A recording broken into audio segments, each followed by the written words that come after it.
नमस्ते। मैं डॉक्टर यश वेलनकर और आप देख रहे हैं माइंडफुलनेस फॉर हेल्थ, ये यूट्यूब चैनल है। इस चैनल पे या व्हाट्सएप पे कई लोग सवाल पूछते हैं। तो वैसा ही एक सवाल है, पढ़ाई में मन नहीं लगता तो क्या करें। हम जो मन के 5 विभिन्न अंग देख रहे हैं उसमें से जो ध्यान है, इससे संबंधित ये सवाल है। हम देखते हैं मन के 5 अंग है: विचार, भावना, बुद्धि, स्मृति और ध्यान। तो इसमें से जो ध्यान है वो ध्यान पढ़ाई में नहीं लगता। अब वो ध्यान पढ़ाई में लगने के लिए क्या करना चाहिए? तो ये जो 5 अंग है, ये 5 एक दूसरे से कनेक्टेड है, ये अलग अलग नहीं है। तो ध्यान लगने के लिए भावनाओं का विचार बहुत ही महत्वपूर्ण है। जिस चीज में रस लगता है, इंटरेस्ट लगता है, वहां ध्यान अपने आप लगता है। All learning is emotional learning. जो जो चीज हम अपने भावनाओं से कनेक्ट करते हैं वो चीज अपने स्मृति में अच्छी तरह से रहती है। तो ध्यान लगने के लिए और वो आकलन होने के लिए और वो स्मृति में रहने के लिए भी भावना ये बहुत ही महत्वपूर्ण अंग है। तो ध्यान लगने के लिए खुद को पूछना चाहिए कि मैं ये स्टडी क्यों कर रहा हूँ? मेरे माँ बाप के लिए, टीचर्स के लिए कर रहा हूँ या खुद के लिए कर रहा हूँ? अगर आप टीचर्स के लिए स्टडी कर रहे हो तो आपका ध्यान ही नहीं लगेगा। अगर आप स्वयं के लिए, खुद के लिए ही स्टडी कर रहे हो तो ही ध्यान लगेगा।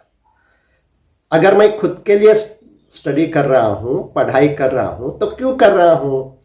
इसका जवाब भी आपको देना होगा। तो एक तो मुझे जिज्ञासा है, ये कैसा होता है ये जानना आवश्यक है, ऐसा मुझे लगता है, और ये जानने के लिए मैं ये पढ़ाई कर रहा हूँ। अगर आपकी ये भावना रहती है तो आपका ध्यान वहाँ लगेगा।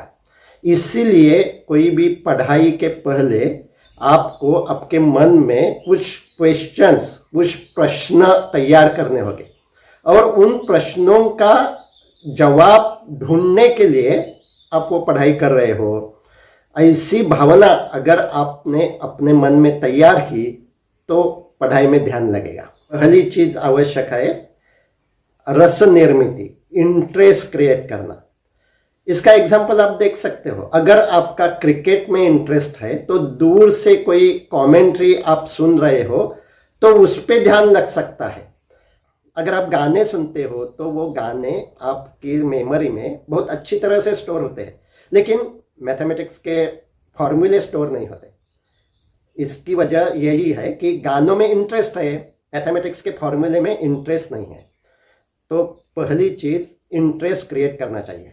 अब जब कोई स्टडी आप बार बार करने लगते हो तो उस समय क्या होता है कि बोरियत आती है, कितने बार यही पढ़ने का।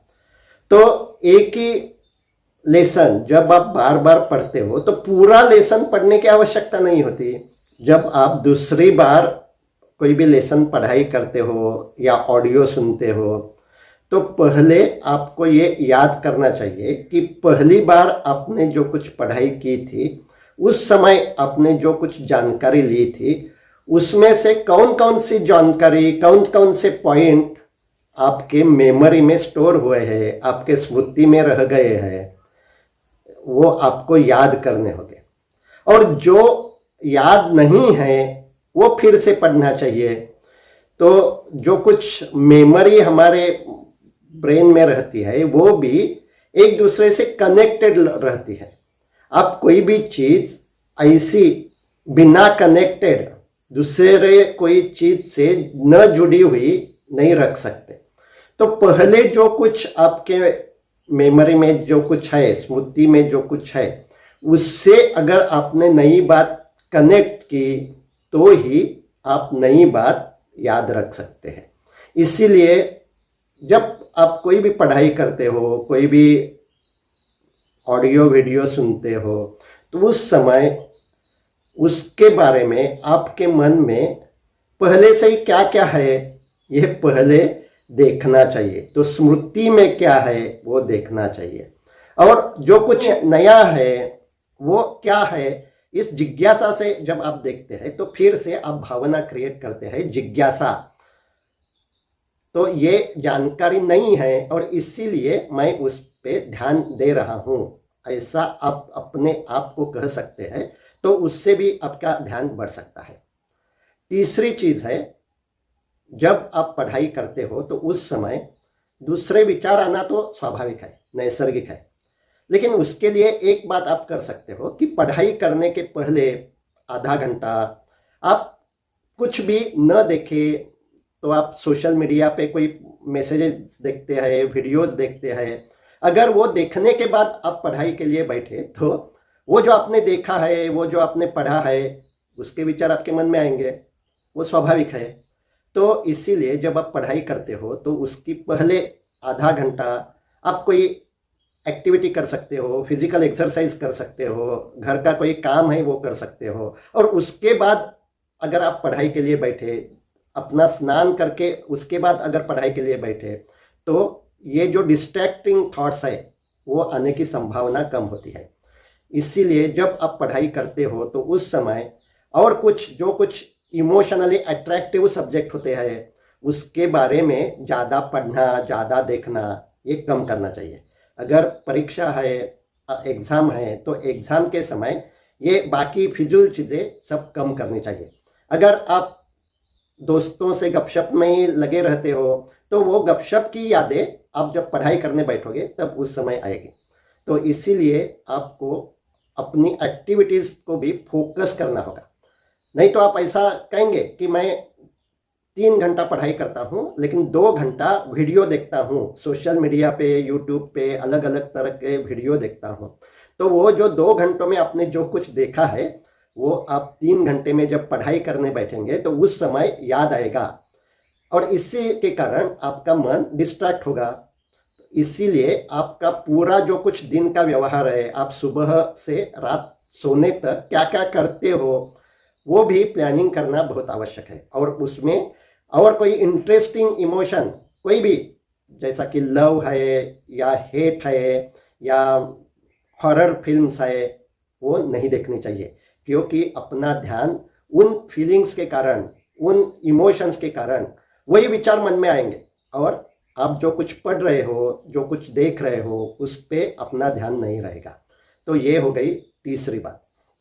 और चौथी बात, ये करने के बावजूद भी आपके मन में कोई अलग विचार आएंगे, वो तो स्वाभाविक है, अपने दिमाग का यही फंक्शन है, विचार तैयार करना। लेकिन आपको अब मेरा मन विचलित हो गया है, इसका अवेयरनेस जल्दी आना चाहिए।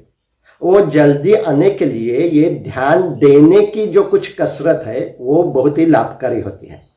तो एक तो ध्यान जाता है और दूसरा आप ध्यान देते हो।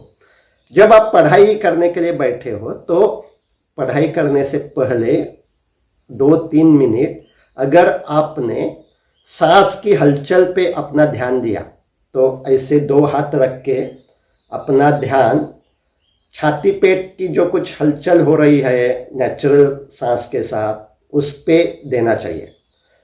और ऐसा ध्यान देते वक्त सांस अंदर जा रही है, सांस बाहर जा रही है, उसे महसूस करना चाहिए।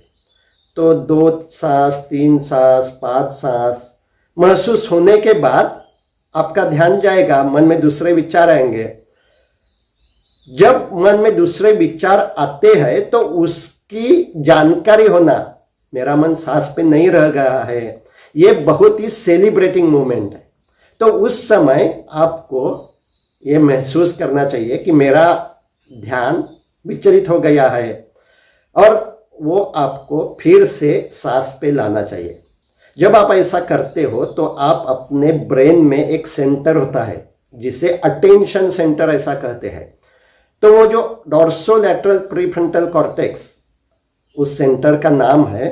जब आपको ये महसूस होता है कि मेरा ध्यान मेरी पढ़ाई पे या सांस की हलचल पे नहीं रहा है, उस समय ही वो सेंटर एक्टिवेट होता है। तो फिर से आप अपना ध्यान सांस पे दे सकते हो, फिर से विचार आएंगे, फिर से आप अपना ध्यान सांस पे दे सकते हो।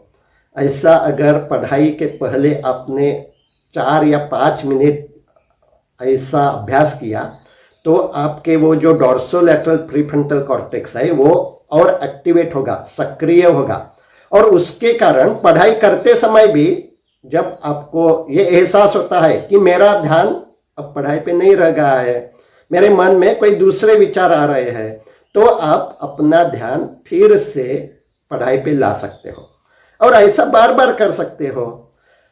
जब आप ऐसा बार बार कर सकते हो तो पढ़ाई पे रहने वाला जो कुछ कालावधि है वो भी बढ़ जाएगा, क्योंकि वो जो डॉर्सोलैटरल प्रीफ्रंटल कॉर्टेक्स है उससे एक्सरसाइज देने के कारण वहाँ जो कुछ कनेक्शंस होते हैं वहाँ के न्यूरॉन्स के वो बढ़ते हैं, और इसी के कारण आपका पढ़ाई में ध्यान अधिक समय तक रह सकता है।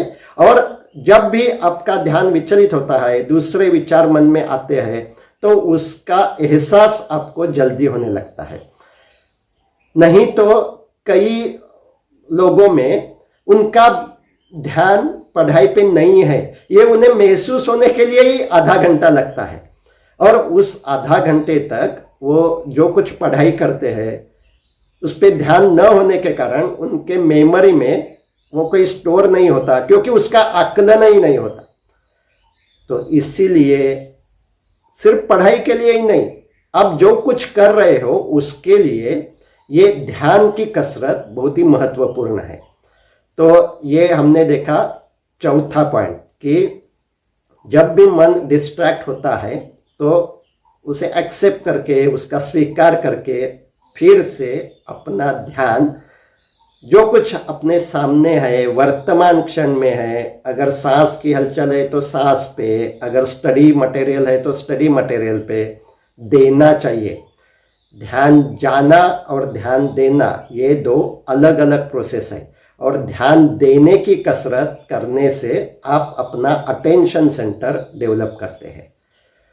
तो ये 4 चीज अगर आपने की, इंटरेस्ट क्रिएट किया, मैं खुद के लिए पढ़ाई कर रहा हूँ, पढ़ाई बोर हो सकती है लेकिन ये पढ़ाई करके मुझे अच्छे मार्क्स चाहिए, तो मुझे जो कुछ अच्छा कॉलेज है वहाँ एडमिशन मिलेगी, और मैं 5 साल के बाद, 10 साल के बाद जो कुछ मुझे अच्छा लगता है ऐसी शिक्षा मुझे मिलनी चाहिए, वो स्किल मुझे मिलने चाहिए, वो अपॉर्चुनिटीज मुझे मिलने चाहिए, और इसलिए मैं ये पढ़ाई कर रहा हूँ। ऐसा अगर आपने इंटरेस्ट क्रिएट किया तो पढ़ाई में ध्यान लगेगा। वो इंटरेस्ट क्रिएट करने के लिए क्वेश्चंस तैयार करने होंगे, तो आपकी जिज्ञासा बढ़ेगी, और जो कुछ पढ़ाई किया हो वो बार बार वही पढ़ने की आवश्यकता नहीं होती, नया क्या है वो आप पढ़ सकते हो। तीसरी चीज है, जो कुछ आपका डेली बिहेवियर है वो भी प्लान करना होगा। और चौथी चीज है, जब आपका मन विचलित होता है, मन में दूसरे विचार आते हैं, इसका एहसास होने के बाद ध्यान फिर से वर्तमान क्षण में बार बार लाने की कसरत करनी चाहिए।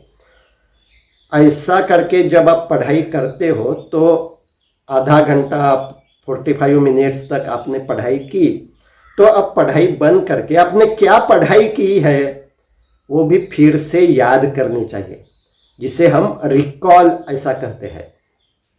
और जो कुछ आपने याद किया वो लिखना चाहिए, या किसी को बताना चाहिए, या अपने आप ऑडियो करना चाहिए, जिसे हम रिप्रोड्यूस कहते हैं। तो पढ़ाई में ध्यान देने के लिए और जो कुछ आप पढ़ रहे हो वो मेमोरी में स्टोर होने के लिए ये Q3R मेथड बहुत ही लाभदायी होती है। तो Q मीन्स क्वेश्चन क्रिएट करना, और 3R मीन्स रीड, रिकॉल और रिप्रोड्यूस। ये तीनों R जो है उनका इस्तेमाल करना चाहिए। पढ़ाई करने के बाद क्या आपने पढ़ाई की और उसमें से क्या क्या आपके मेमोरी में स्टोर हुआ है, आपको क्या क्या आकलन हुआ है, इसका रिकॉल करना चाहिए, खुद को पूछना चाहिए, मुझे क्या समझ में आया, जो कुछ मैंने देखा, जो कुछ मैंने सुना, जो कुछ मैंने पढ़ाई की, उसमें से मुझे क्या क्या आकलन हुआ। और जब आप ऐसा रिकॉल करते हो तो वो जो कुछ आकलन हुआ है उस विचारों पे आप फिर से काम करते हो, और इसीलिए वो अपने ब्रेन में स्टोर होता है, स्मृति में स्टोर होता है। और जो कुछ आकलन हुआ है वो अब रिप्रोड्यूस करना चाहिए, क्योंकि परीक्षा के समय तो आपको वो रिप्रोड्यूस करना होगा। आपका आकलन अच्छा हुआ है, आपके स्मृति में वो स्टोर हुआ है, लेकिन आप अच्छी तरह से अगर रिप्रोड्यूस नहीं कर सकते, आप लिख नहीं सकते, आप बात नहीं कर सकते, तो उसका लाभ नहीं होगा। इसीलिए वो लिखने की आदत अच्छी होने के लिए, उसकी प्रैक्टिस होने के लिए, जो कुछ आपके स्मृति में स्टोर हुआ है वो लिखना चाहिए। उससे ही आपको एग्जाम देने की कुछ प्रैक्टिस है वो बढ़ती है। तो इसीलिए रिप्रोड्यूस करना ये भी आवश्यक है। तो ये Q3R मेथड आपको पढ़ाई अच्छी करने के लिए बहुत ही लाभदायी होगी। आपके पढ़ाई के लिए शुभकामनाएं।